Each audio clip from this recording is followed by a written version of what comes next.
बहराइच में दंगे की आग अभी बुझी भी नहीं थी कि प्रदेश की राजधानी जयपुर में एक ऐसी घटना घटी जिसने लोगों के दिल दहला दिए। जयपुर के मंदिर में शरद पूर्णिमा के अवसर पर गुरुवार रात 10 बजे जागरण का प्रोग्राम था, जिसके बाद प्रसाद की खीर बांटी जा रही थी। इसी दौरान पड़ोस में ही रहने वाला एक युवक, जिसका नाम नसीब चौधरी बताया जा रहा है, अपने के साथ वहां पहुंचा और प्रोग्राम को लेकर आपत्ति जताने लगा, जिस पर वहां मौजूद लोगों की उससे कहासुनी हो गई। और इस दरमियान नसीब चौधरी नाम के युवक ने अपने साथियों को बुला लिया और मंदिर में मौजूद लोगों पर चाकू से हमला कर दिया, जिसमें संघ से जुड़े 10 लोग घायल हो गए, जिन्हें हॉस्पिटल में भर्ती किया गया है।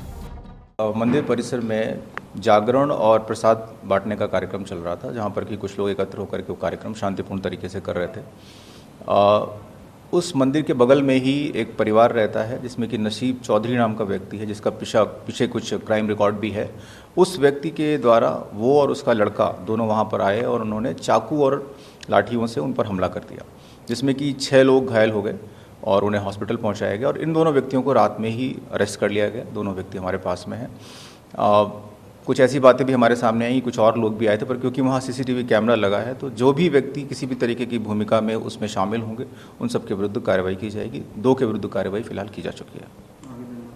आगे सर अभी घेराव भी चल रहा है थाने का, क्या कुछ उनकी डिमांड है? देखिए, जो मुलजिम है, आरोपी हैं, उनके बारे में ही उनकी डिमांड्स हैं। उस पर कार्रवाई लगातार चल रही है। CCTV फुटेज वगैरह देखा जा रहा है। यदि कोई और भी इसमें शामिल है, उन सब का पता लगा करके कार्रवाई की जाएगी। और भी सर गिरफ्तारी संभव है इसके अंदर? देखिए, वो पूरा फुटेज और जो भी हमारे पास में वहाँ पर विटनेसेस हैं, क्योंकि वहाँ पे काफ़ी संख्या में लोग थे, उनके बयान और उनके जो स्टेटमेंट्स हमारे सामने आएंगे, नए फैक्ट्स आएंगे, उसके बेसिस पर पता चलेगा। अगर और भी कोई है तो बिल्कुल कार्रवाई की जाएगी। क्या हिंदू मुस्लिम विवाद? नहीं, देखिए, इसमें कोई भी मुसलमान नहीं है। दोनों ही पक्ष जो हैं वो हिंदू पक्ष हैं, और नाम से भले ही ऐसा लगता हो, लेकिन दोनों ही पक्ष हिंदू पक्ष हैं। ऐसा कोई विवाद नहीं। घायल लोगों का कहना है कि हमारा प्रोग्राम तो शांतिपूर्ण ही चल रहा था, जबरन स्थिति को बिगाड़ा गया और चाकूबाजी की गई। मौके पर रात को ही अतिरिक्त पुलिस जाब्ता तैनात किया गया और समझाइश की गई। हमला करने वाले पिता पुत्र को पुलिस ने अरेस्ट कर लिया है, वहीं अन्य हमलावरों की तलाश की जा रही है। हमारा शरद पूर्णिमा का कार्यक्रम RSS का चल रहा था मंदिर में, और हम सब लोग अपना भजन कीर्तन और हनुमान चालीसा का पाठ कर रहे थे। उसी दौरान मंदिर के बगल में जो आदित्यन अपराधी है, वो निकल के आता है और अपने बच्चे के साथ में, अपनी धर्मपत्नी के साथ में आता है, और वो अचानक चाकुओं से और हमला कर देता है। मना करता है, यानी कि अपने आप क्यों पूजा, अपने क्यों यानी कि अपने आप भजन कीर्तन कर रहे हैं। और जो हमारी जो शरद पूर्णिमा में अपने जो संघ में अपने जो खीर बनाने का कार्यक्रम था, वितरण का कार्यक्रम था, उसको भी उसने लात से अपने चाकू से गिरा दिया, और हमारे 8-10 कार्यकर्ताओं को उसने चाकू से गोदा। यानी कि मामला कुछ भी नहीं था ऐसा, कभी कोई किसी से रंजिश किसी की नहीं रही है।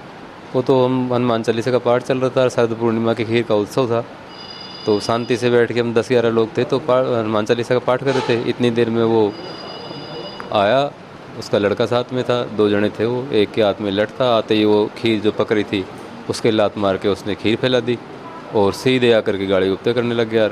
हम जैसे उसको समझाने लगे तो वो, अब हमें पता नहीं कि वो चाकू मार रहा है, वो तो जैसे ऐसे मारते मारते सबके चाकू मार दी। जब ब्लड आने लगा तब पता लगा कि चाकू मार दी इसने। ये मंदिर पे प्रोग्राम था, ये 15-20 जने थे, प्रसादी का प्रोग्राम था। इन्होंने भजन भी किए। वहाँ भजन करते करते वो नसीम चौधरी जो भी है वो आया, उसने खीर के ऊपर लात की मारी और इनको गाली गलौज करी। गाली गलौज करके चाकूबाजी और लठबाजी इन पे आजमाई। इनके 10 जनों के 8 या 10 जनों के चाकू लगे अलग अलग जगह सबके, जिसमें 3-4 जने ज़्यादा सीरियस है। पुलिस ने मामले में जांच में मंदिर परिसर में लगे CCTV फुटेजों को खंगाला है, जिसमें नसीब चौधरी और उसका बेटा भीष्म चौधरी मंदिर परिसर में दिखाई दे रहे हैं। मंदिर परिसर में घुसते समय भीष्म चौधरी के हाथ में चाकू और लाठी दिखाई दे रही है। पिता पुत्र के साथ ही एक महिला भी मंदिर में दिखाई दे रही है। महिला की भी भूमिका के बारे में जानकारी ली जा रही है।